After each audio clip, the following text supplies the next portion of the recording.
dan konten kreator baik perorangan, badan usaha, ataupun badan hukum akan dipaksa memiliki izin menjadi lembaga penyiaran. Hal ini tentunya tidak mungkin karena lembaga negara, lembaga pendidikan, dan konten kreator tidak akan dapat memenuhi persyaratan perizinan penyiaran yang mengakibatkan kegiatan yang dilakukan merupakan penyiaran ilegal dan harus ditertibkan oleh aparat penegak hukum karena penyiaran tanpa izin merupakan pelanggaran pidana.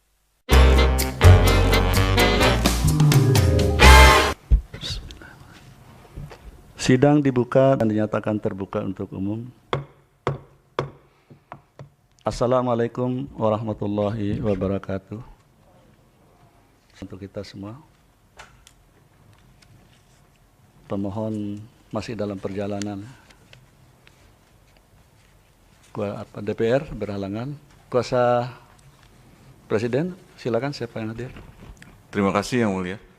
Dari pemerintah yang hadir, saya sendiri Erwin Pauji dari Kementerian Hukum dan HAM, kemudian Pak Rahadi Aji dari Kementerian Hukum dan HAM, kemudian Pak Rendra dari Kominfo, kemudian Pak Mas Huri dari Kominfo, kemudian hadir secara virtual Bapak Ihsan Baidirus, PLT Direktur Telekomunikasi, kemudian Bapak Geriantika Kurnia, Direktur Penyiaran, kemudian Bapak Wayan Tony Supriyato, Sesdijen PPI Kominfo, kemudian Ibu Bertiana Sari, Kepala Biro Hukum Kominfo, kemudian Bapak Ahmad M. Ramli, Dirjen PPI Kominfo yang sekaligus akan membacakan keterangan Presiden secara virtual. Terima kasih Yang Mulia. Ya, terima kasih. Jadi yang membacakan keterangan Presiden Pak Dirjen ya. Ya, baik. Jadi acara atau agenda persidangan untuk perkara 39 tahun 2020 adalah untuk mendengar keterangan DPR dan keterangan Presiden.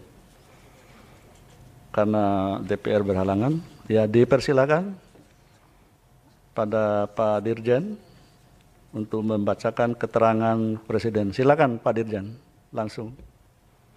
Bismillahirrahmanirrahim. Assalamualaikum warahmatullahi wabarakatuh. Yang Mulia Ketua Majelis Hakim Mahkamah Konstitusi dan Majelis Hakim Konstitusi, izinkan kami untuk menyampaikan dari pemerintah, Presiden Republik Indonesia yang akan kami bacakan dengan beberapa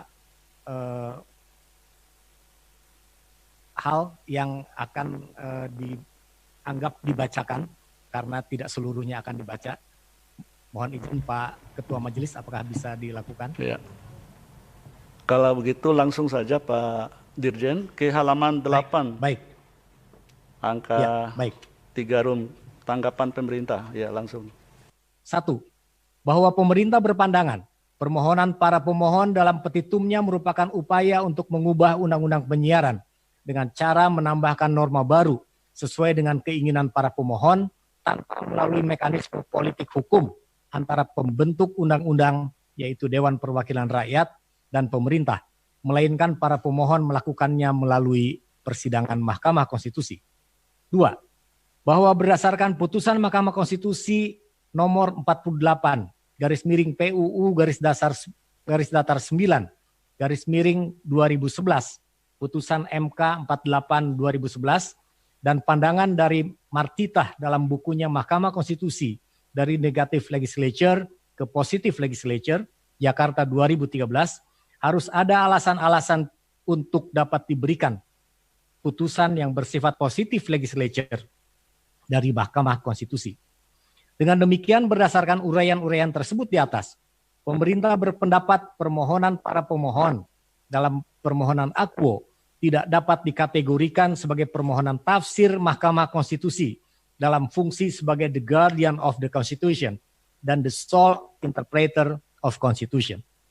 Karena meminta penambahan norma baru dan posita para pemohon sama sekali tidak menunjukkan dalil-dalil yang dapat dipertimbangkan untuk dapat diberikan putusan yang bersifat positif legislature, sehingga sudah sepatutnya Yang Mulia Majelis Hakim Konstitusi menolak permohonan para pemohon tersebut untuk tidak atau setidak-tidaknya secara bijaksana menyatakan permohonan para pemohon tidak dapat diterima atau need of verklaar.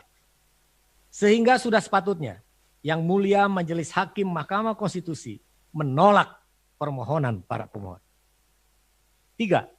Dampak apabila permohonan pemohon pengujian pasal 1 angka 2 Undang-Undang Penyiaran dikabulkan. A. Bahwa apabila permohonan para pemohon dikabulkan, maka dengan menambahkan tafsir, dianggap telah dibacakan, akan memiliki implikasi sangat besar dan luas, serta dapat menimbulkan ketidakpastian hukum, baik dalam industri penyiaran maupun dalam tatanan kehidupan masyarakat. Mengingat perluasan definisi penyiaran akan mengklasifikasikan kegiatan seperti Instagram, TV, Instagram Live, Facebook Live, YouTube Live, dan penyaluran konten audiovisual lainnya dalam platform media sosial akan diharuskan menjadi lembaga penyiaran yang wajib berizin. Artinya kita harus menutup mereka kalau mereka tidak mengajukan izin. B. Bahwa saat ini banyak lembaga negara, lembaga pendidikan, industri kreatif, anak bangsa yang menggunakan platform OTT dalam menjalankan kegiatannya. Apabila kegiatan ini dikategorikan sebagai penyiaran, maka lembaga-lembaga negara, lembaga pendidikan, dan konten kreator baik perorangan, badan usaha, ataupun badan hukum akan dipaksa memiliki izin menjadi lembaga penyiaran. Hal ini tentunya tidak mungkin karena lembaga negara, lembaga pendidikan, dan konten kreator tidak akan dapat memenuhi persyaratan perizinan penyiaran yang mengakibatkan kegiatan yang dilakukan merupakan penyiaran ilegal dan harus ditertibkan oleh aparat penegak hukum karena penyiaran tanpa izin merupakan pelanggaran pidana. C. Bahwa mengingat layanan audiovisual OTT yang cross-border, melintasi batas negara, maka penyedia layanan audiovisual OTT ataupun konten kreator OTT yang banyak berada di luar wilayah yurisdiksi Indonesia sehingga tidak mungkin terjangkau dengan hukum Indonesia. Dan lebih jauh lagi, perluasan tafsir OTT yang menyebabkan pemberlakuan pengaturan dalam Undang-Undang Penyiaran terhadap penyelenggara konten OTT untuk memenuhi persyaratan-persyaratan yang ditetapkan dapat bersifat kontraproduktif terhadap hubungan perdagangan antar negara yang memungkinkan menimbulkan dampak negatif terhadap negara Indonesia. 4. Permohonan pengujian pasal 1 angka 2 Undang-Undang Penyiaran yang diajukan para pemohon akan mengubah industri penyiaran. A.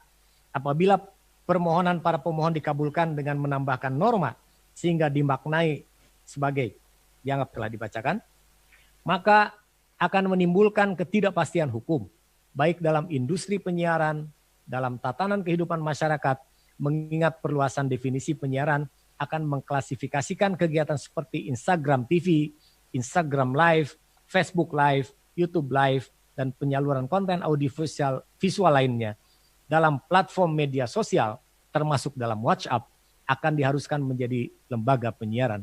Dan pada akhirnya akan membentuk lembaga penyiaran baru yang tidak diakomodir dalam Undang-Undang Penyiaran, yaitu LPS, LPB, LPP, dan LPK dengan sistem internet.